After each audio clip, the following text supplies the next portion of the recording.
some excellent Art at Noons coming your way for the month of December. Excellent. Valerie, my mom's here from Canada because I told her your talk was going to be so good. She hasn't joined us for a while, so welcome back, Canada. Excellent. Excellent. Welcome, everyone. So we have a packed program today, so I'm going to go ahead and jump on in, but it's so nice to see so many familiar faces, folks that we know. Hi, Sherry. Welcome, welcome. So I just wanted to say that today's event is, or we have another Art at Noon. Welcome. Today's event is Laura Wheeler-Waring, Her Best Face Forward. I'm Abby King, the Assistant Director of Adult Programs here at PAFA. And to start, I wanted to respectfully acknowledge that I, along with our institution and many of our attendees, are speaking to you from the ancestral lands of the Lenni Lenape people, whose presence and resilience in Pennsylvania continues to this day.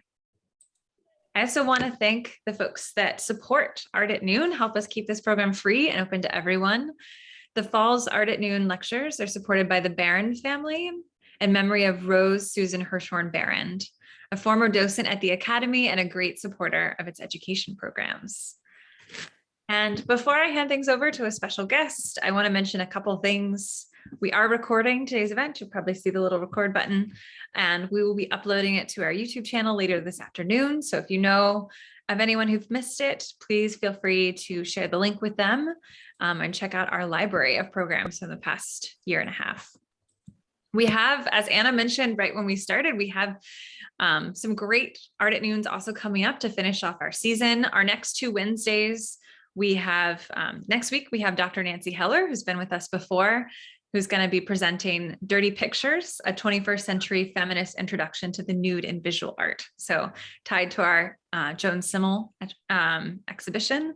And then our following program before we have a little bit of a break for the holidays is going to be with a new scholar, Shauna Klein, on her work, her book, The Fruits of Empire, Art, Food, and Racism. So I hope you can join us for one of those programs before we end our year. And today's program is connected to another exhibition I hope everybody knows about, but at this point, Women in Motion, 150 Years of Women's Artistic Networks at PAFA. And I'm so pleased to hand things over to the curator of that exhibition and my colleague, the Vice President of Museum Research and Scholarship, the Kenneth R. Woodcock Curator of Historical American Art, and the Director for the Center of the Study of the American Artists. Please welcome Dr. Anna O'Marley, and I'll hand it over to you. Thank you, Abby. Thank you so much. And before I introduce Valerie, our amazing speaker today, I just want to give a big shout out to Abby King. I might get a little emotional here. This may be the last Art at Noon that you are graced with Abby's presence as our fearless leader. Abby has the amazing opportunity to move to Vienna, Austria for 2 years. So she is leaving PAFA at the end of this week. I know all of you who've been with us on this journey, this pandemic Zoom journey, have appreciated Abby over the past almost 2 years. Since April of 2020, we've been doing this together. I believe Abby and I did our very first Zoom Art at Noon together back in April 2020. And we've done so many together. I think it's only fitting that we thank Abby and wish her well for her amazing journey. And we're even thinking about working with her from Austria. So maybe she will be back with us for Art at Noon in 2022, but we're not just sure about that yet. But I just want to thank Abby for being an amazing partner in public programs and helping us share our scholarship all around the country, around Philadelphia, and around the world. Abby, we really couldn't have done this without you. And I know people just love seeing your face and being welcomed by you. So thank you, Abby. All right, little emotional. And okay, so I'm going to move on to introducing Valerie Harris, our wonderful speaker today. So Valerie is a writer and media creator with an interest in cultural and community history. She has produced publications, stage plays, and an award-winning documentary. She's also received support from the Pennsylvania Council for the Arts, the Pennsylvania Humanities Council, and the Leeway Foundation, including a transformative award for the foundation of her film, A Highway Runs Through It, a community history of Darby Township, which traces history of African Americans in that area back to the 18th century. Valerie has led writing workshops for teenagers and adults and presented at conferences nationally on topics relevant to creative and professional writers. From 2011 until just this past June, Valerie was the Director of Donor Communications at the University of Pennsylvania, where she and her team received seven received Penn's Models of Excellence Award in 2018. During her 10 years at Penn, Valerie spent her spare time, I know about that spare time, researching the life of Laura Wheeler Waring in preparation for a biography on the artist. And I'm thrilled that I was able to recommend her biography for publication, and I'm looking forward to seeing it in publication soon. Valerie's article, Life of a Portrait, Laura Wheeler Waring's Anna Washington Dairy, which details the parallel lives of the artist and the sitter of Waring's most widely reproduced painting, was published in the summer 2019 issue of Pennsylvania Heritage Magazine. And Valerie was kind enough to share that article with me. And when I read it, I just thought it was so fantastic. And we knew we had to invite Valerie to Art at Noon. So Valerie, I'm thrilled to have you take us over and tell us more about the amazing career of Laura Wheeler Waring. All righty now, thank you so much. So I will try to now share screen so we can get started with the presentation. And let's see how we're gonna do this. I see whiteboard, I see this. And let's say this is not really the one I want to share, so I got to do it like this. I'm sorry.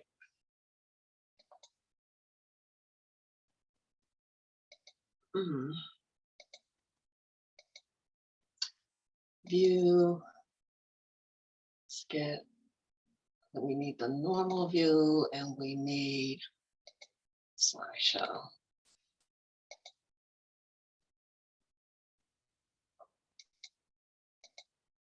Here we are. So thank you, Anna. And I want to welcome everyone to this presentation on the work of the early 20th century artist, Laura Wheeler Waring.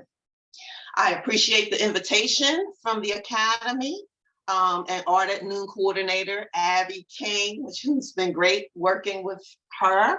I appreciate the opportunities to share some of my experience of Laura Wheeler Waring and her work.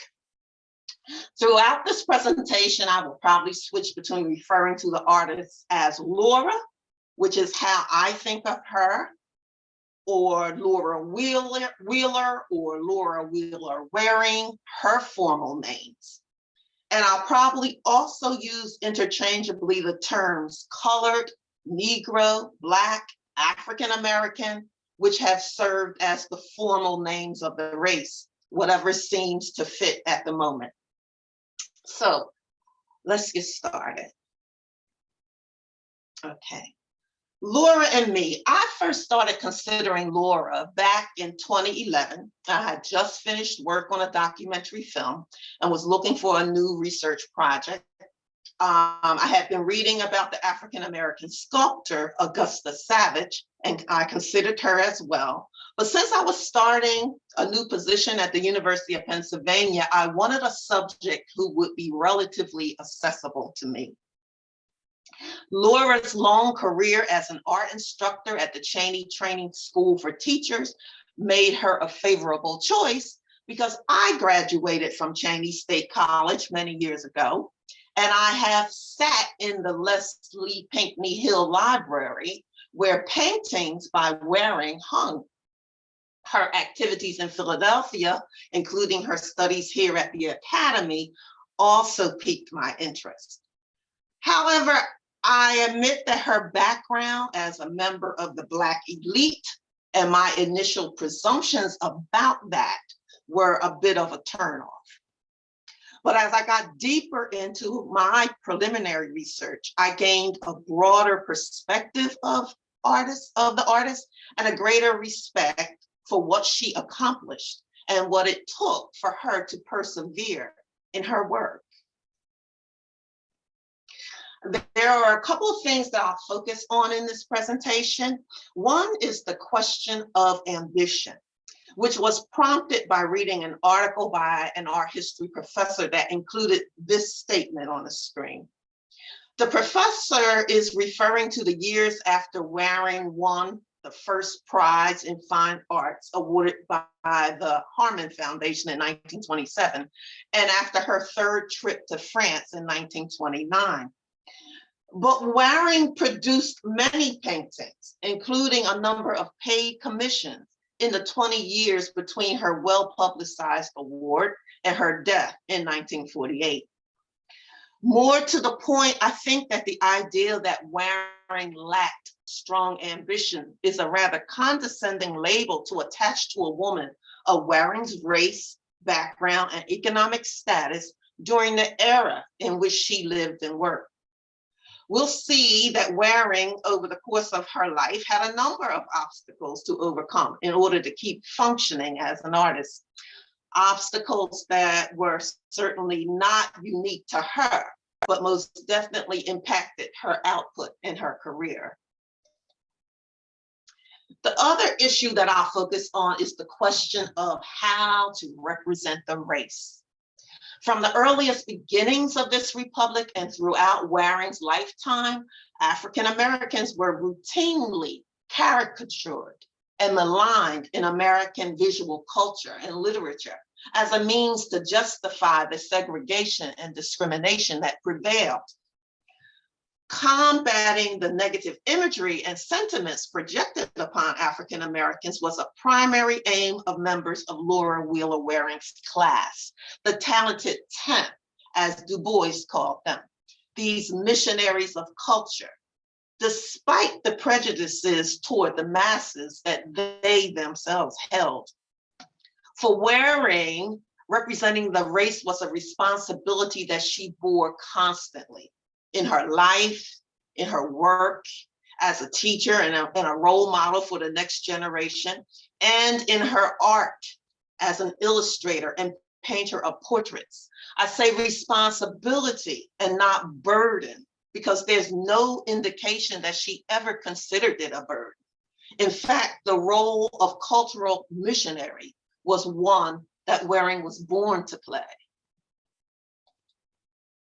Laura Wheeler was born on May 26, 1887 at 47 Fairmount Street in Hartford, Connecticut, the second of 4 children, in the parsonage owned by the Talcott Street Congregational Church, where her father was pastor. Laura's grandfather, a noted abolitionist, had pastored that same church for a number of years. Laura's mother, born in Portland, Maine, has spent some of the early years of her childhood in that same house. Both Laura and her mother would express pride in their New England roots. The fact that both her parents were college educated during the post-Civil War Reconstruction era made Laura Wheeler an elite minority among African Americans, and perhaps even among Americans in general. Laura Wheeler knew early on that she wanted to be an artist. She wrote that her parents would take the children to the galleries, probably the Wadsworth Athenaeum, which was free of charge, where she was particularly taken with the portraits. She also noted that her parents always provided her with art materials and that the entire family would at times sit around the dining room table and draw. Laura was a good student and was one of several students chosen to make a speech at her 1906 graduation from Hartford High School. At that time considered one of the best high schools in the country. Her classmates were children of privilege. Laura's older sister, Mary Alice, had graduated 4 years prior and was one of the first African-American women to graduate from Smith College in Massachusetts. The entire extended Wheeler family had contributed to Mary Alice's education expenses at Smith, but there would be no such support for Laura to attend art school. Laura Wheeler came of age at the turn of the 20th century, a time when empathy for the professional working woman, the new woman, was on the rise. Early on, she would have had to think about how she would pay for her art education after graduating high school, and she was quite willing to be self-supporting. There is evidence that throughout her life, she would be a person who was conscious of money and what things cost. It's likely that this attitude was at times born out of necessity or to maintain her independence, but it may just as well have been the result of viewing frugality as a virtue, which would not have been out of character for a native New Englander. At any rate, portraiture, illustration, and teaching would be the areas to which she would apply her talent and skills. In the fall of 1907, 20-year-old Laura Wheeler arrived on the campus of what was then still known as the Institute for Colored Youth. The school had relocated from South Philadelphia to Cheney, Pennsylvania, on farmland of 117 acres. She was there thanks to her father's connection to educator and school principal, Hugh Brown, whom the Wheeler children called Uncle Hugh. This is Uncle Hugh right here, and this is Laura right there. Throughout her career as a teacher and artist, Laura Wheeler Waring would benefit from strategic use of her associations and friendships. But early on, with no teacher training herself, Laura did her best to relay some pointers in drawing to the students and in the decorative arts, teaching sewing and needlepoint to the young ladies. In return, she would receive a salary of about $9 a month, which would cover room and board. She would have to pay for her own laundry service. And it would give her train fare to Philadelphia to begin her studies at the Pennsylvania Academy of Fine Arts. Though Laura Wheeler's primary aim in coming to Cheney was to attend art school in Philadelphia, the Institute's mission of educating Negroes to teach was one that she, a well-bred young woman, could relate to. Cheney was an out-of-the-way and insulated locale for a city girl like Laura Wheeler. But the bond that she would form with the school at Cheney, the familiar relationships between faculty and students, and the institution's association with the surrounding community would be nurturing and long-lasting. Here is a Waring portrait of Evangeline Rachel Hall, and this portrait hung at Cheney for years, a 1905 graduate of Radcliffe. Hall taught math and headed education administration at the school for Laura's entire 40-year tenure. They would become lifelong friends and even sisters-in-law when Laura's brother married Hall's sister. By 1908, when she officially became one of a staff of 7 teachers, Laura Wheeler would be the only member of the faculty without a college degree, a deficit that would come back to haunt her once Uncle Hugh departed that institution. Undoubtedly, the biggest influence on Laura Wheeler's desire to attend the Pennsylvania Academy of the Fine Arts was the success of Henry O. Tanner, who was affiliated with the Academy. This slide shows a 1909 newspaper article that focuses on Tanner's success as a painter of religious subjects. Some years earlier, in September 1902, when Laura was 15, the Ladies' Home Journal published the first in a series of reproductions of paintings by Tanner under the banner Mothers of the Bible. The article brought awareness of Tanner and his work to an American audience beyond art enthusiasts. The magazine proclaimed that Tanner, according to the highest authorities in the world of art, occupies a place in the very first rank of modern American painters, and that's a quote. Adding, quote, he has achieved this position entirely through his own marked ability. It also, end quote, it also touted Tanner's studies at and inclusion in the collections of the Pennsylvania Academy. Laura was surely encouraged, as were many other young African-American artists, by Tanner's accomplishments. Here was a colored man succeeding as an artist without his race getting in the way.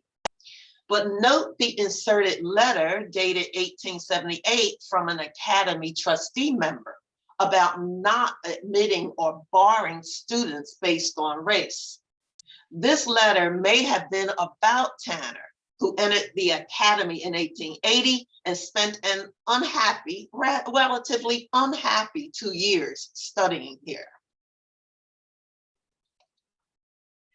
History tells us that race had indeed been an issue for Tanner during his studies at the Academy. And 27 years later, by the looks of her student card, race was still an issue, at least one worth noting for Laura Wheeler. Still, the prestige of the Academy, the implied cultivation, elegance, and correctness, along with the potential for financial success, aligned with the ideal career Laura envisioned for herself as a professional artist. The artists who had come through the Academy or had exhibited here were among the most esteemed on both sides of the Atlantic, the ones most often commissioned and their works bought by wealthy patrons and respected institutions. If Laura was going to invest in furthering her education as an artist, to her mind, it only made sense that she would do so at the finest art school in the country.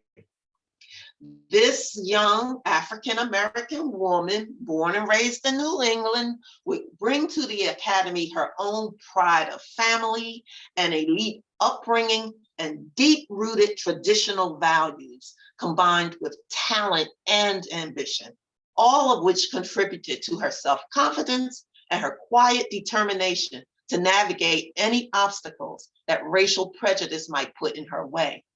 Because members of her class were groomed to never let social isolation stand in the way of their advancement. The painting classes at the Academy were crowded with talented, cliquish young ladies and men competing for the scholarships and prizes offered annually. Throughout her career, Laura Wheeler Waring would forever be characterized as an Academy-trained artist, an affiliation that would open doors for her in some circles and later help dismiss her as passé in others. But what did it mean in practical terms to be an Academy-trained artist? I think for Laura, the association with the Academy was influential in two ways. Specifically, it affirmed an appreciation for figurative art and traditional portraiture. And two, it fostered an idea of the worldly professional artist and the privileged representative role in society the artist could attain. Think William Merritt Chase and Cecilia Beaux, for example, and Henry Tanner. Of all the Academy's annual awards, none was more sought after than the Crescent Traveling Scholarship, which supported a student in spending a summer in Europe. Most of the scholarships went to painters, and some favored students received the Crescent twice. But each year, 3 or 4 Crescents were awarded to students in the sculpture and illustration departments. Despite desiring to paint, Laura undoubtedly spent more time in the illustration classes than in any other, enrolling every year from 1909 through 1915. Perhaps the quiet, observant, and congenial outsider felt she could better compete or receive more individualized attention in the illustration department. Her instructor was Henry McCarter, known for his stylish draftsmanship and use of vibrant color, attributes that would later be used to describe Laura's work. McCarter was in great demand as an illustrator for the top magazines of the day, such as McCall's and Harper's and Scribner's. A flamboyant but gentle man of Irish descent, McCarter favored illustrations that celebrated Celtic myths and folklore. He would also regale the students with stories of the elegant parties he frequented, describing what was served, the room decorations, and what the women wore. Under McCarter's tutelage, students in the illustration classes produced work like this, what you're seeing on the screen now. And Laura produced work like this. The drawing on the left is more representative of her instructor's heritage than her own. And the one on the right, a colored drawing that would be reproduced in the 1916 New York Watercolor Club catalog, shows figures of indeterminate ethnicity.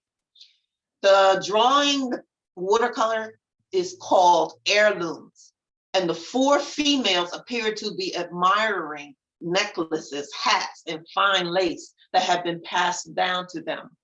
To me, it seems to be an interesting mix of the influences of the Academy and Laura's own background.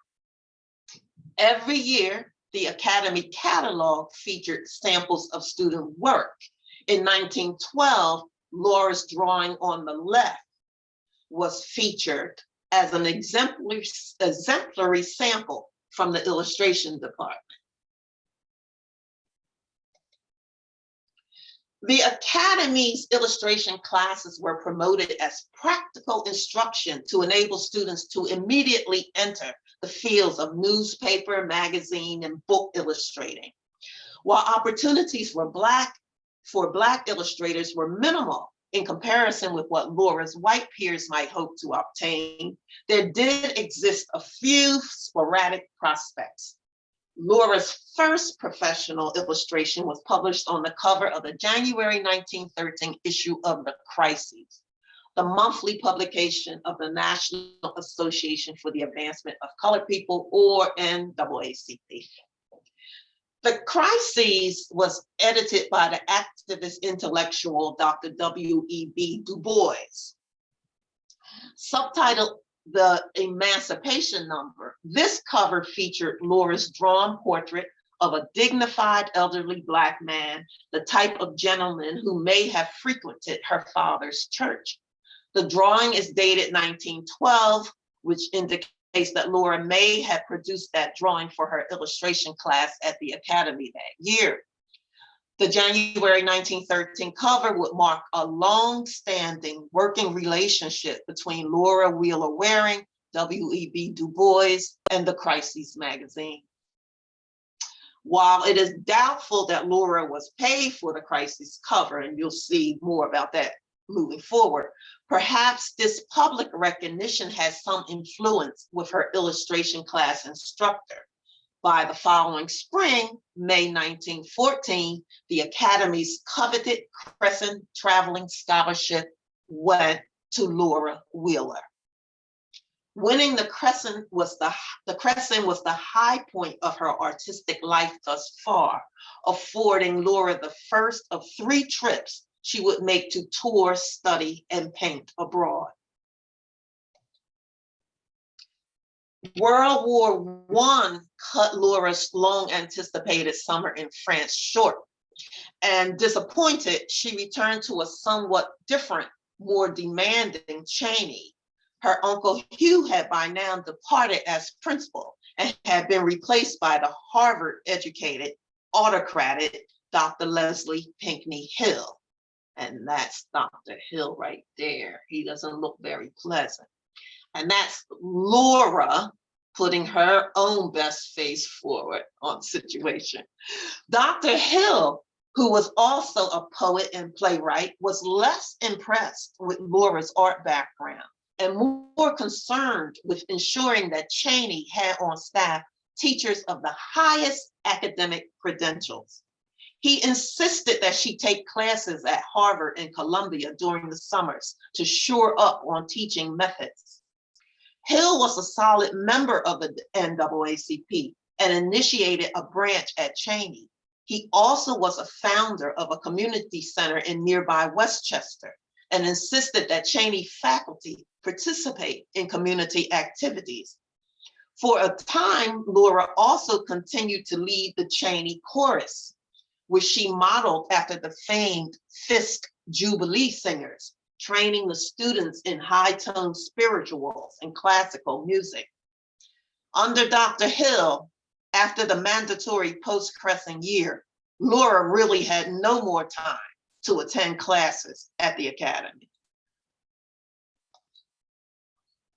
Having no formal college degree, Laura would continually find herself working hard to make sure Hill appreciated her professionalism as a teacher and the other qualities that she freely contributed to the life of the school. But she did manage to paint. She was now no longer housed in the girls' dormitory, but had her own room in Brenton College, a new building for unmarried teachers. Her bedroom served as her painting studio. The serenity and vibrant colors of the surrounding countryside at Chaney, the houses, and of course the students, the Chaney family, would provide inspiration for Laura Wheeler Waring for many years to come. Laura would remain particularly popular with the students, providing a sympathetic ear and guidance in how to comport themselves with dignity through various situations. In a later yearbook, the editors would write, "We'll never forget Mrs. Waring's just like your mother's philosophy of life, her touch of beauty in whatever she attempts, and of course, her beautiful paintings." Later, it would be one of her former Chaney students who led the charge to have Philadelphia's Laura Wheeler Waring Public School named in her honor. That public school is in the Fairmount section of our city now. In 1920, Laura Wheeler received a career opportunity thanks to her association with Du Bois and the NAACP. Mary White Ovington, a suffragist and one of the co-founders of the NAACP, and you may know that the NAACP was founded mainly by whites who were sympathetic to the cause of African Americans. But Ms. Ovington was editing an anthology of poems, stories, and essays by Black writers for an audience of Black school children to be published by Harcourt Brace and Howe. Harcourt Brace was also Du Bois's publisher. Ovington requested that Laura come to New York to meet about illustrating the volume. Thus, Laura Wheeler became the first Black illustrator to contract with a major mainstream publisher. The drawings were described as charming, and they were.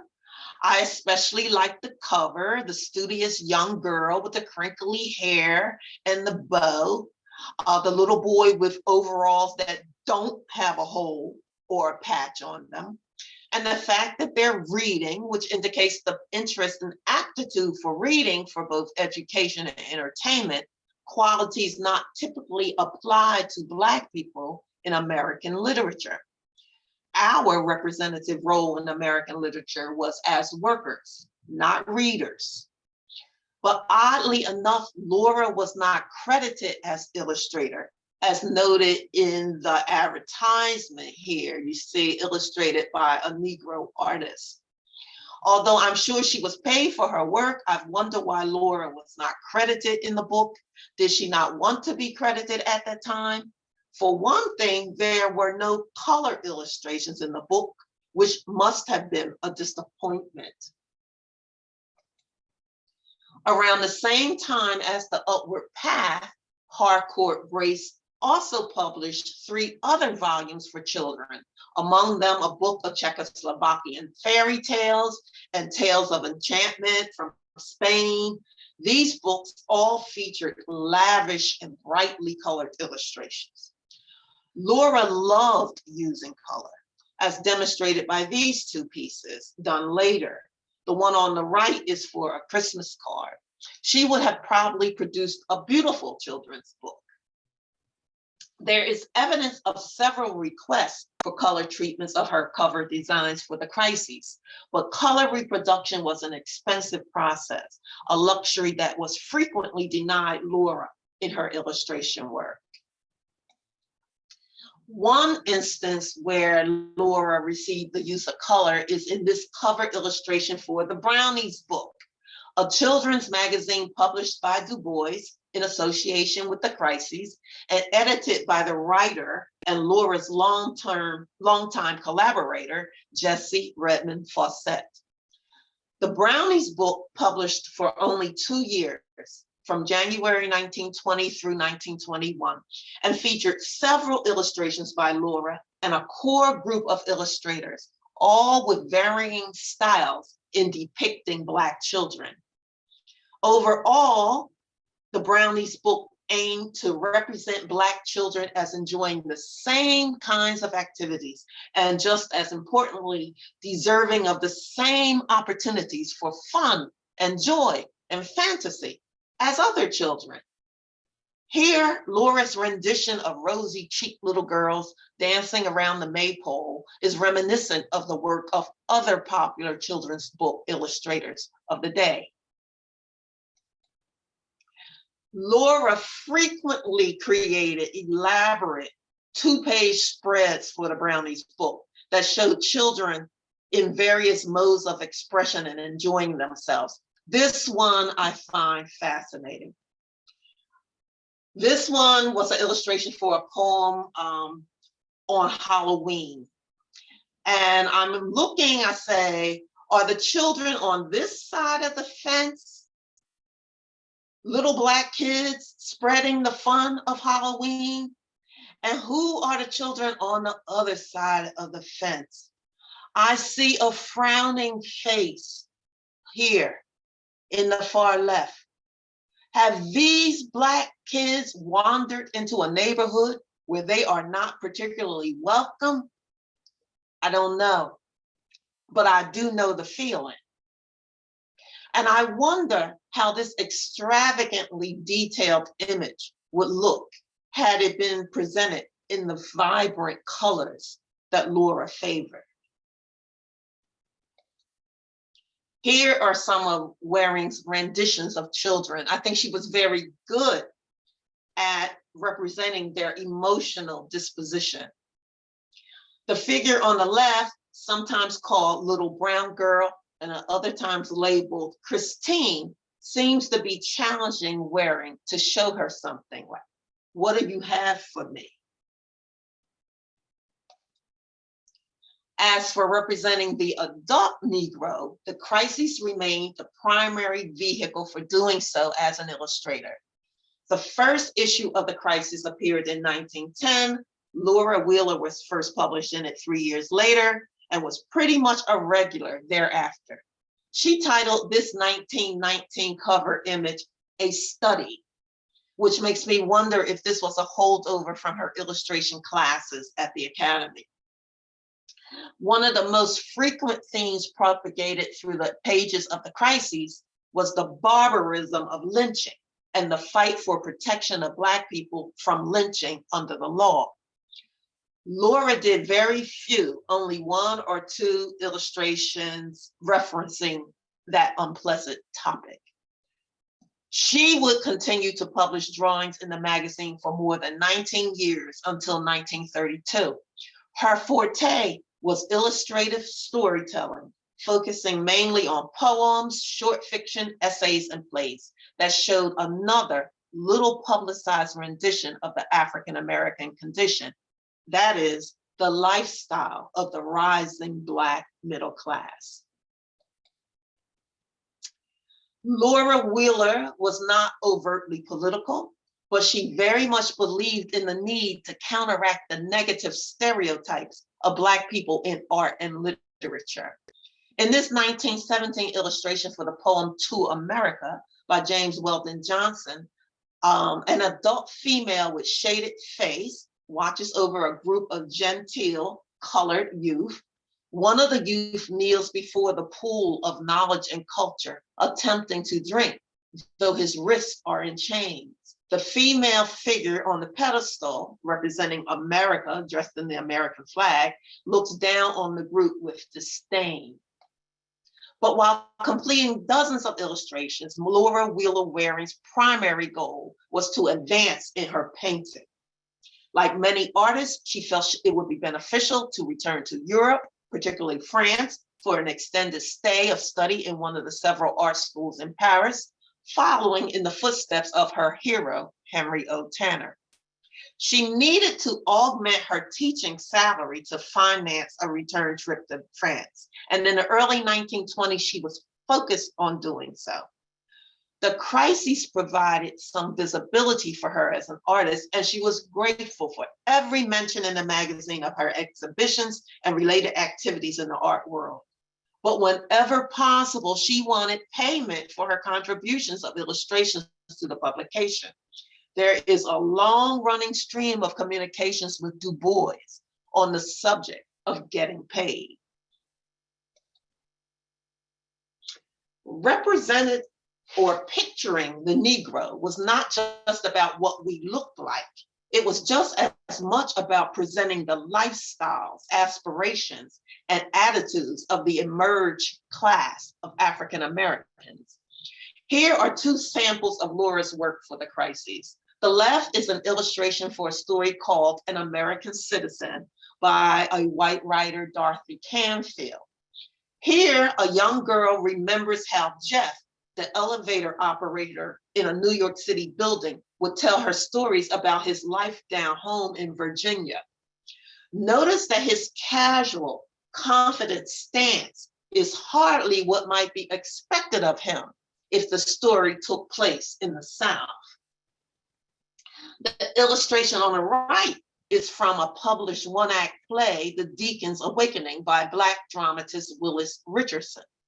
It shows a mother standing up to her deacon husband who has proclaimed that in punishment for making a speech at a women's suffrage meeting, the daughter will not be allowed to return to Howard University in the fall. But the mother says Ruth is not coming out of college. This is an illustration of many things. A middle-class home, a two-parent family where education is valued, the Negro woman's involvement in the suffrage movement, the father's companion who's reading a newspaper, representations of the aspirations and values of the modern African-American citizen.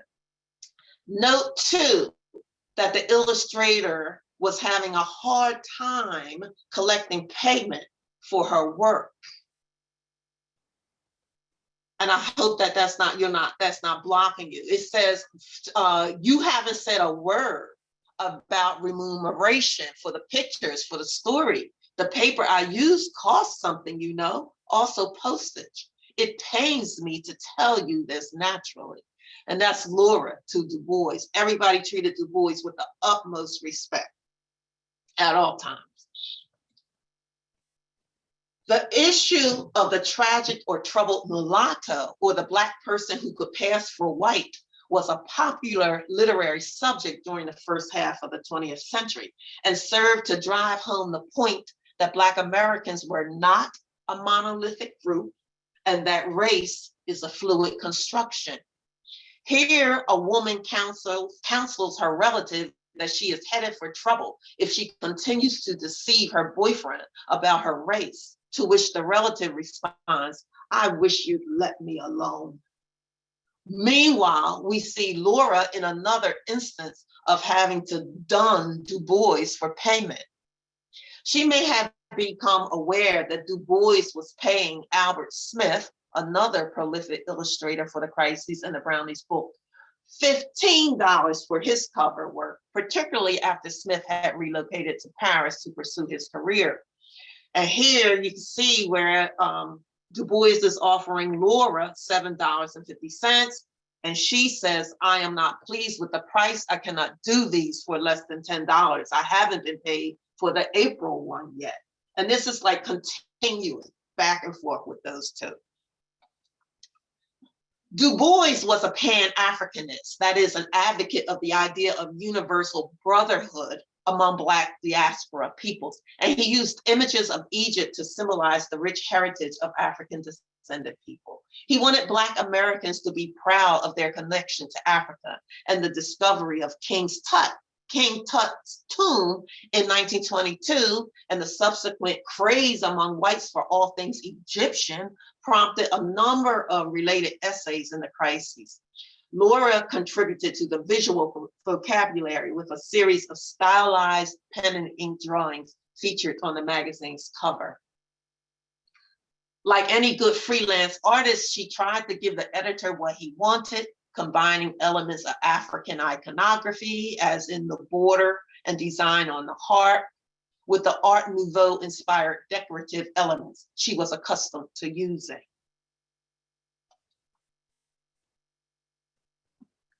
Again, there's nothing strikingly racial about Laura's depiction of the strength of Africa, but she wanted to fulfill Du Bois's vision, though it appears that she didn't really grasp it with any real depth.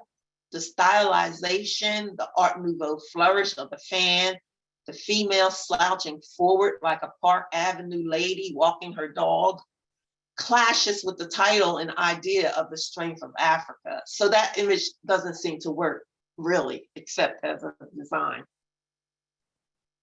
In early 1924, when this drawing was made, Laura Wheeler was preparing to take a sabbatical from teaching at Cheyney.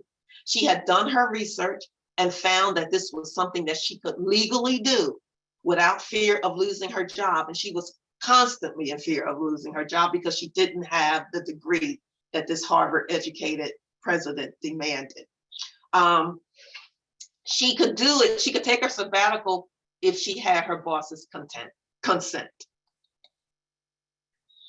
Dr. Hill was amenable to Laura taking a sabbatical after 17 years on the job, but pressured her to find a replacement to teach her classes in her absence.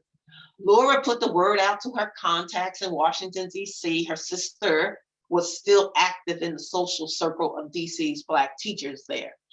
They located a young woman named Alma Thomas, one of the first graduates from Howard University's newly established art department, who was at first eager to take the assignment. But by the time the catalog for the upcoming school year at Cheyney was already printed with Alma Thomas's name in it, Alma got a job as an art teacher at a junior high school in DC and decided to remain at home. Despite the mix-up and the difference in aesthetic styles, Laura Wheeler and Alma Thomas remained good friends, with Alma going on to become a celebrated abstract painter. This is Alma's work here, which has been getting a lot of phenomenal attention lately. This portrait of Alma Thomas was done in the 1940s. Now, I guess one way to get your boss off your back is to paint his portrait. This portrait was of Leslie Pinkney Hill. This portrait of Leslie Pinkney Hill was done in the mid-1940s when Waring was starting to suffer from hypertension. This one is still in the library at Cheyney. Laura was on sick leave, and Hill was persistent in contacting her about both the portrait and when she would return to work. Walter Waring, Laura's husband, noted in an interview that Hill was always difficult with Laura, especially after their marriage. But in the portraits, Alma Thomas appears a more formidable personality than Hill, who is portrayed as he would like to be remembered. the wise and kindly college president. In June 1927, Laura Wheeler married Walter E. Waring. Walter Waring was from a well-positioned family who had fallen somewhat on hard times. Laura and his sister were friends. They all belonged to the Negro Teachers Association of Pennsylvania, and they were all part of the same social set. Walter was a Philadelphia public school teacher when they met. When they married, Laura Wheeler was 40 and Walter was 10 years her junior. I'm not sure whether Laura really wanted to be married or whether she thought it would be best if she married. As you can see, she took some ribbing from Du Bois about this new development. At any rate, by all accounts, she and Walter were good friends. When they set up housekeeping in West Philly, Laura maintained her room at Cheney, coming home on the weekends when she could. She supported her husband through his studies at the University of Pennsylvania, after which he was appointed professor of Romance languages at Lincoln University, an historically Black university in Oxford, Pennsylvania, not very far from Cheney. If the Crescent Traveling Scholarship was the highlight of her initial years as an artist, the second big break came with the awarding of the first prize in the fine arts from the New York-based Harman Foundation for this painting, Portrait of Anna Washington Derry. While Laura is most often associated with portraits of middle-class, educated Negroes, this award-winning, widely recognized painting is certainly not that. Mrs. Derry, her son and daughter-in-law all worked at Cheney in the laundry room and in maintenance. This picture is often cited as being painted in 1927, which was the year of the award, but I think it was done earlier. We see that the painting is signed L. Wheeler. Laura always signed Waring after her marriage in 1927.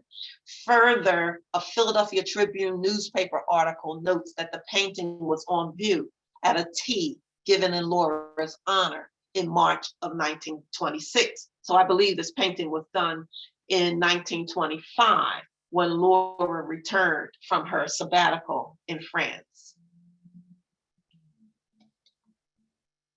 These two paintings by Laura Wheeler Waring are representative of her experience and perception of the African American community. In the watercolor on the left, we see the concert singers of indeterminate ethnicity, but likely colored, and the slightly darker, expressive figure of the pianist. By 1925, writer and educator Dr. Alain Locke had launched his New Negro philosophy, which proclaimed that the future of African American cultural expression belonged to a new generation of writers and painters who were not hampered by European influence, academic imitation, as he called it, or the need to show only the respectable side of Negro life. In other words, the new Negro artists would appeal not only to the middle class, but to the masses through a broader representation of the community without prioritizing racial uplift, but rather the beauty, spirit, and soul of a people. Laura's painting on the right shows country folk of various hues attending a reading by an elder. The round eyes of the listeners imply a spirituality steeped in superstition as they envision a white angel watching over them. This style was more of an experimentation for Laura, but other artists would employ this style with great success. The influential Alain Locke did not consider Laura Wheeler Waring a new Negro artist. I think his positioning of her as transitional and his perfunctory mention or total omission of her in his writings cast a shadow on Waring's legacy among the next two generations of artists and art writers that has only in recent years been lifted. So let's look at some salient points of Laura Wheeler's journey as a woman determining to be a painter of portraits in the first half of the 20th century. She's born into a middle-class African-American family, but without the means or inclination to support her art education. Her upbringing and social conditioning made it necessary to maintain a certain standard of life, so she would have to be self-supporting. Fortunately, her family had the connections to help her get a job that met their standards. Thanks to her talent and her ability to get along with people who mattered, she was awarded the means to travel to Europe. She augmented her teacher's salary with a side hustle as an illustrator. And in both endeavors, she experienced certain workplace challenges. As you can see, she's still in 1929 worried about not having that degree. She married a man 10 years her junior, who apparently did not make demands on her that would interfere with her career.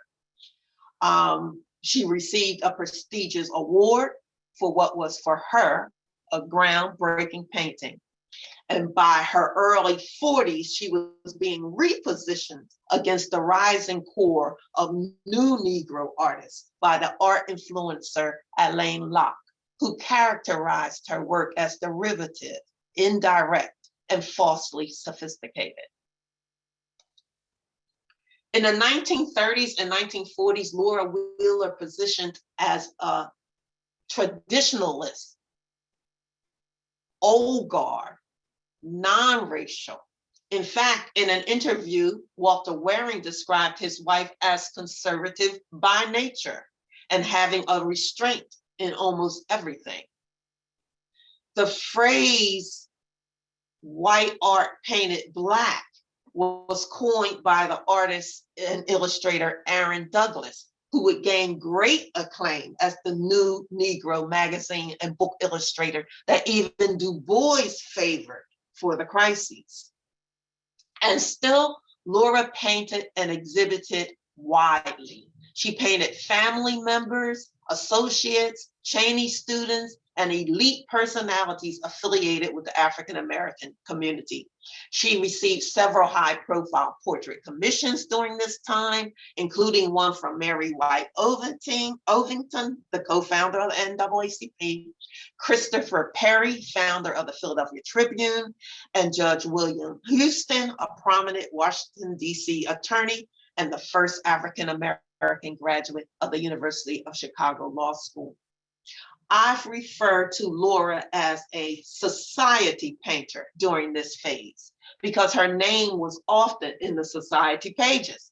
And basically, that's what portrait artists were.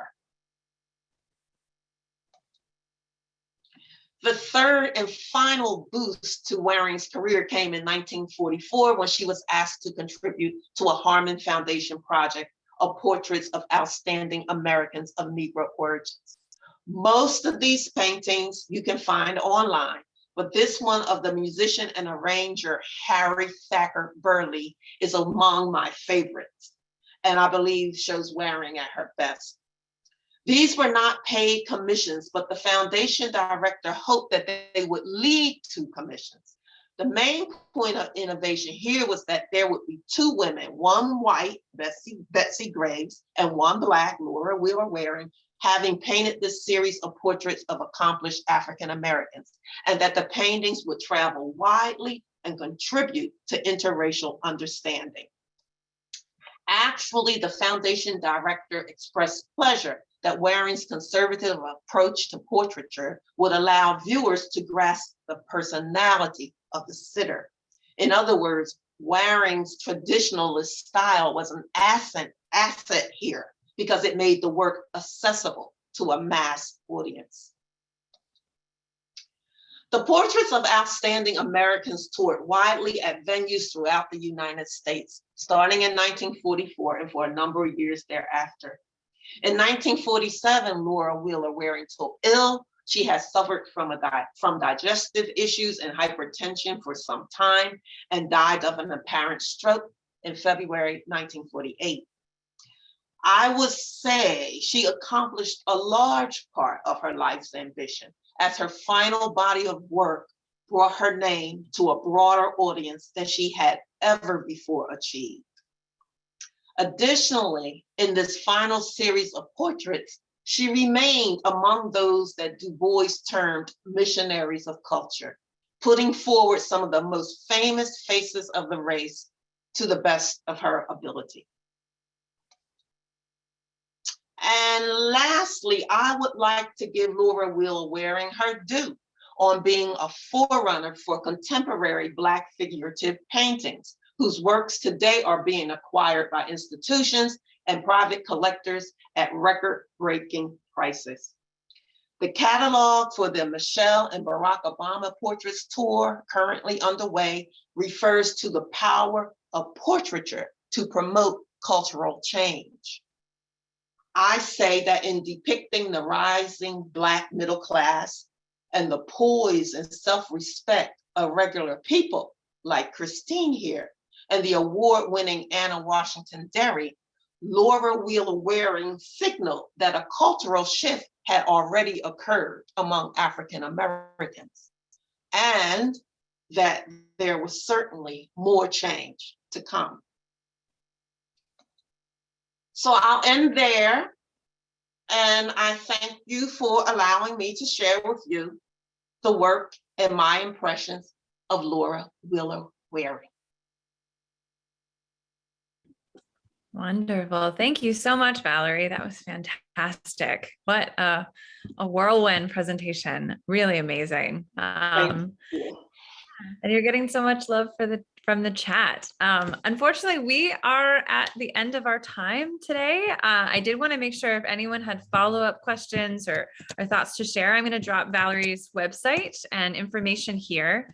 And I also wanted to mention that for anyone who wants to see some of Laura Wheeler Waring's work in person, it is on view now in Anna's fantastic exhibition, Women in Motion, which is on view until the end of or some of next year. So we'd love to see you in person. And again, huge thank you to Valerie and for everyone for being here. Valerie, I'll give you the last goodbye. I'll hand things back to you. Well, I'm sorry if we went over a little bit because I wanted to take your questions, and I hope that Abby will share the chat with me to let me know if you guys had any questions or anything that I can get back to you on. And I just, I would love to know if you've had them in the chat, some of your impressions of Laura and her work. And I just thank you all for attending. Thanks so much. Thank you.